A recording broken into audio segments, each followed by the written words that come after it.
If you're tired of your fur looking unrealistic, here are 5 tips that can help you reach new levels in your art journey. My name is Corinne States, and I make tutorials for the growing artist. Tip number 1, paper choice. There are lots of different kinds of papers. Now, the paper that I'm using in this particular portrait is the Clairefontaine Pastel Mat. I prefer this paper over any other paper. I use it a lot more often, but there are all kinds of papers. You have the Bristol Smooth, you have the Tone Tan Strathmores or Tone Gray. I find this one to be the most effective, but if you are thinking that your picture isn't looking realistic, check your paper. I know a lot of times if I use maybe a multimedia paper, it tends to leave out like certain aspects that I can get better detail. So definitely check your paper if you're looking to level up your work. Tip number 2, check your pencils. The one thing I never really understood was the difference between colored pencils. There's all kinds of pencils out there. You have the Prismacolors, you have the Polychromos, you have Arteza, there's Castle Arts. You have all kinds out there. Now, normally I would say that it doesn't really matter, but there are pencils that do different things. The Prismacolors are a bit softer, so when they're soft they kind of mush together, they blend very well. The Polychromos are a bit harder, they're a lot more expensive too, but they are well worth it. These layer very well, and they're a harder core. So depending on what kind of pencil you have, and you can also mix and match them with your portrait that you're doing. You don't have to stick to one pencil. So you can find what pencils work for you, and then what you like them to do, and then you can mix them. Tip number 3, layers versus blending. Both of these techniques are very effective. Now, I think it depends on the type of paper that you have. I'm using the Clairefontaine Pastel Mat, so I feel like it's more effective to layer the pencil rather than blend it. I have a colorless blender, but I feel like if I push too hard with it, I may ruin the tooth of the paper, which could happen as well on other papers. So I don't do a whole lot of blending with a colorless blender or with a paper stump or anything like that. I like to layer on this paper. Now, if it were something like a Bristol Smooth, if I were using that type of paper, I might rely more on blending, and I will probably be using a Prismacolor pencil because it's softer and it blends well. If you've never blended before or you've never layered before, definitely try different papers.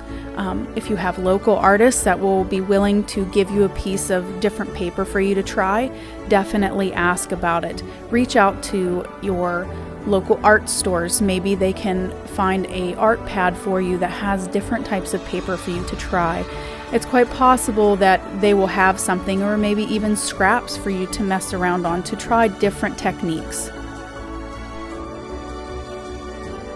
Tip number 4, study your values. As an artist, I really feel like values are overlooked a lot of times. It's really important to get your values correct. I feel that it can make or it can break your piece.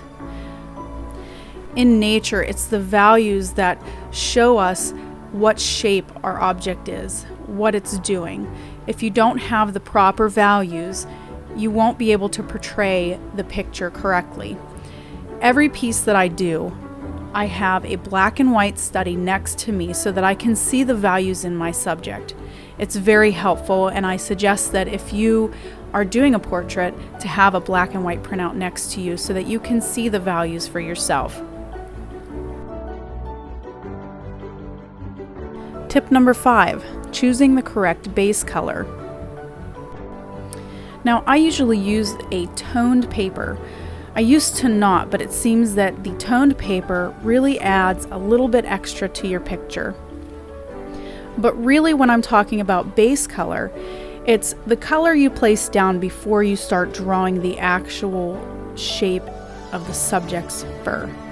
So as you can see in this video, I will lay down a slight layer of maybe a gray or a brown just to start it.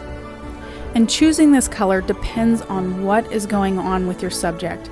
A lot of this I have a lighter base color, and it depends on what that fur is doing. So it's white fur, so I have a base color of a lighter gray color. Or if it's a shaded area, a shadowy part, I will have a brown or even a darker gray. So choosing the right base color will help to portray your fur in a multi-layered and more realistic feel. Before I end this video, I hope that these tips helped you. And also you can find me on Facebook and Instagram. And don't forget to hit the subscribe button and the like button. You can leave a comment as well. I'd be happy to reply to you. I do use YouTube as a pre-release look into the future of what will be on my Patreon. So subscribing will show you what's coming up next on my Patreon page and will help you determine whether or not you'd like to become a patron of mine. So keep in the loop and make sure you subscribe. And if you are interested, I will leave my address for my Patreon page in the description where you can sign up easily. This is my feature for January this month, and you learn an awful lot on there with doing this piece in particular. There's also lots of other ones that you can dig into, that you can learn a lot more tips and tricks. On that page you'll find that I have a beginner's and an advanced tier. So the beginners gets a tutorial once a month on something small and goes through a lot of things like blending techniques, color theory, stuff like that to get started. The advanced tier gets a tutorial every week, and it's usually a part of a bigger tutorial. So those are the tiers that I have if it interests you. Thank you for watching, and I hope that you'll join me again.